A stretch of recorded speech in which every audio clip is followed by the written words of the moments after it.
Hey everybody, Adrienne here. I just wanted to say good evening to you and check in with how you're feeling about things these days. A lot of craziness going on the interwebs, and a lot of people talking about a lot of different things, and a lot of anxiety and feeling cabin fever and feeling trapped.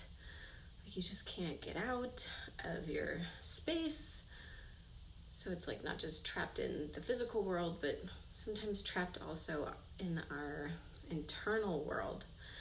And how do we access that power? Like, how do we take that frustration, that anxiety, that nervous pitter-patter that starts fluctuating in our heart and pumps up the blood and creates tension and heat inside of us, and actually harness that to activate something new within you and something new that you're doing, whether that be that the new is to calm, or the new is to take a walk, or maybe the new is to start a new business or find a new job or get creative, right? Like, when that anxiety comes knocking, it has something to say.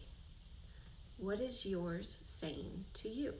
And how do we get through the muck in order to find out what is there and what it really has for us? Because it's always a blessing. It never, rarely ever feels as though it's a blessing, but it's always a blessing. That anxiety is coming to you begging for you to live differently. It's coming to you asking and cheering and calling for you to find what's next. What needs to happen? It's got answers for you. So it's one of those things that we don't always just want to shove down and try to totally peace out, pretend it's not there, look the other way, and bypass all of the answers that it carries. So how is it that we feel that and then transfer or transmute it into something that's positive in our life? Well, it's going to all come back to breathing. Now, one of the additional tools that I suggest people do is I suggest that they actually stir their chakras, because it's kind of like the same idea as winding a watch. So it's about the ability to kind of wind the watch and then let the body do the processing that it needs to do. But if you have the time, or if you have just even 5 minutes to just sit there and just talk to it and just say, hold on, get back to writing. All right, Michael. Oh, anxiety's driving you nuts. Yeah. So I would suggest, instead of actually letting the anxiety cause more nervousness, to at this point just take a moment, take a pause and listen to it. Just a couple of simple questions. But first, it's going to have to be breathing. So what I always suggest is keeping the air in and out of the nose. 1, because it filters it, and 2, because it actually forces us to slow down, to slow the body down, to start listening a little bit deeper. And when you're breathing, then breathe really, really high. So you're going to breathe high, and then you're going to expand with the belly. Expand with the belly, expand with the chest. And as you exhale, I want you to think about pulling down into your gut. Pulling down into the gut. Just sinking down. Every exhale, sinking down. So in and down. And in and down. And when you get to that point that's kind of low and slow and weighted, then at that point, it's to start having the conversation of asking, really checking in with yourself with how do you feel at the moment? Because a lot of time when we face the anxiety or we have the fear or that nervous energy, that's kind of like the cover up for really what's going on beneath, like really what we're feeling underneath. So it would be, like to actually get those out. And the fastest way to get them out is to speak them. I feel anxious. When do you want to speak them? You want to actually speak them on the exhale, because that's when the body is answering rather than the brain answering. So big breath in. I feel calm. Big breath in. I feel at peace. And it's those times to actually check into what's going on with yourself and to sit and just simply say, okay, what is it that you're really wanting me to hear? What is the trigger today? What's the trigger today? Is it that maybe I spent too much time on social media? Is it maybe that I really wasn't listening to myself today and what I needed? Maybe I needed a nap.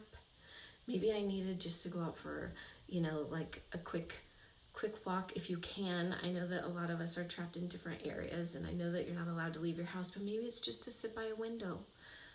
If you're still in an area where you can drive, maybe it's to go out for a drive, not be around people, just get out in nature somehow.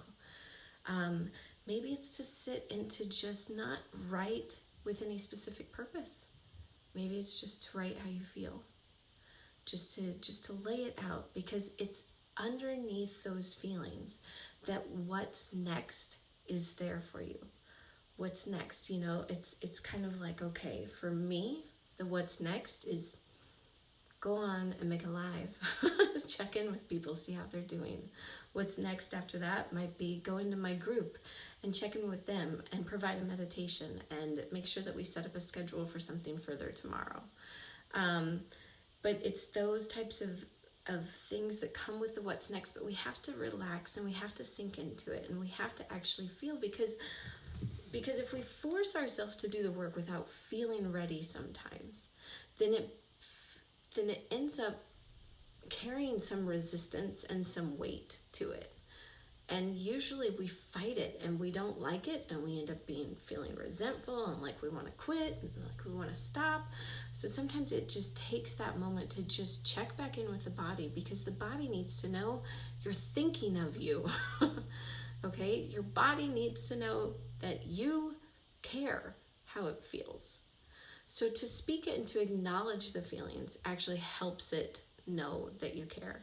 It helps it know that you're listening. And at that point, it can process and release those emotions. And emotions, when we actually allow ourselves to feel them, they go by quite a bit quicker.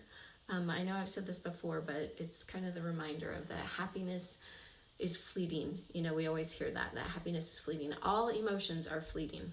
They all are fleeting. But we're usually scared, or we don't want to feel the emotions that don't always feel good. We don't want to always feel anger or hurt or pain or vulnerability, or anxiety or nervousness or things like that. So it's the ability to actually allow those to be felt that's going to move them out of the way, so that your whole body's coming with you when you act. And what better way to act than to act inspired, to act in spirit with yourself versus like motivated.